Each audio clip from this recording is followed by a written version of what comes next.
Bonsoir, madame, mademoiselle, monsieur. Nous sommes le lundi 20 mai, il est 20 h. Bienvenue à l'ORTF, l'Office de radio-télédiffusion du Forêt, la voix de son maître. À la suite de mouvements sociaux au siège de l'ORTF, désormais l'ORT Forêt ne diffusera le journal télévisé qu'une fois par jour, ne disposant plus des équipes techniques suffisantes sur place. À Saint-Étienne. Monsieur Pierre Mendès France, le pouvoir ne peut plus rendre qu'un service au pays, se retirer. Monsieur Mendès France, député de l'Isère, ancien président du Conseil, a rendu public dimanche soir la déclaration suivante. En refusant constamment et depuis 10 ans de discuter aussi bien avec les représentants des ouvriers, des étudiants, des paysans qu'avec les élus du peuple, en se réservant, et avec quel mépris de l'opinion, le monopole de toutes les décisions, le pouvoir a créé une situation révolutionnaire. Il ne peut plus maintenant ni recourir à la force sans déclencher un processus tragique, ni entamer un dialogue utile avec les masses qui s'élèvent contre sa politique. Il ne peut plus rendre qu'un service au pays, se retirer pour que soient enfin mises en route, dans un climat de confiance, les transformations qui renouvelleront les conditions de la vie économique, sociale et politique. Car ces transformations sont enfin devenues possibles. Et quoi qu'il arrive, ce sera le mérite des étudiants et des jeunes travailleurs venus se joindre à eux de les avoir rendues possibles, d'avoir réveillé la nation.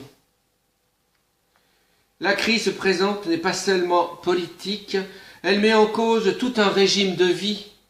La contestation ne porte pas seulement sur des hommes ou des institutions, elle exprime la volonté de millions de Français de ne plus être considérés comme des sujets dans une société dure, inhumaine et conservatrice des privilèges, mais de jouer pleinement leur rôle dans une société qui soit la leur. Participation directe des étudiants à toutes les décisions qui les concernent, autonomie des universités, droits et syndicaux comportant la reconnaissance du rôle des organisations ouvrières dans les entreprises, c'est au fond le même problème, celui de la dignité et de la souveraineté de l'homme qui travaille et qui produit.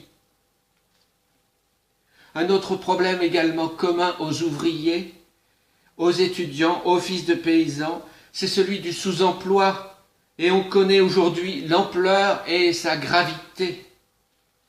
Dans tous les domaines, le régime actuel, pour ne pas porter atteinte aux structures qu'il veut défendre, a refusé la parole aux nouvelles générations.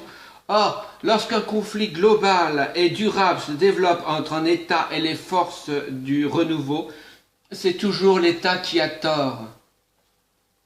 Ceux qui prétendaient parler en son nom ont voulu nier la représentativité des organisations et des mouvements qui s'opposaient à eux, mais en vérité, c'est le pouvoir qui n'est pas représentatif et sa politique n'a jamais traduit les aspirations de la nation et les besoins de son avenir.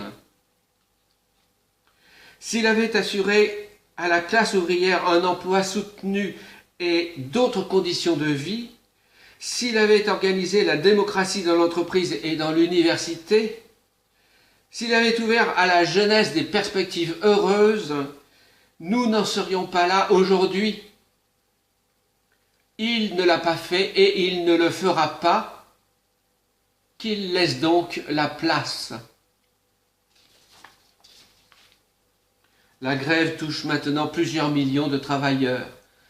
Elle s'est étendue aujourd'hui à Peugeot-Montbéliard, à Citroën, EDF et GDF, à tous les services publics et même les hôpitaux.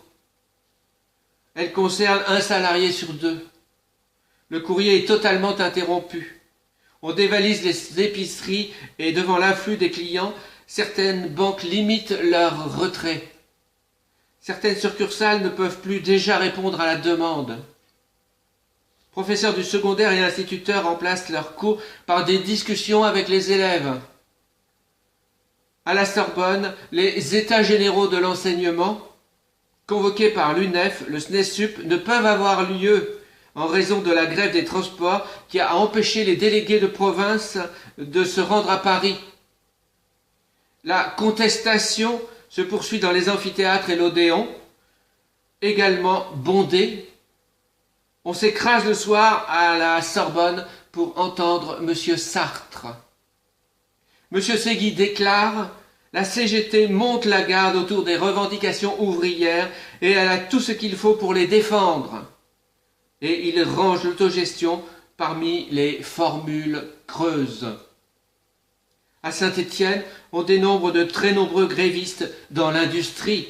Manu France, 2500, Manufacture d'armes, 1900, CRC, 870, métallurgie et mécanique, 7500. Bonsoir.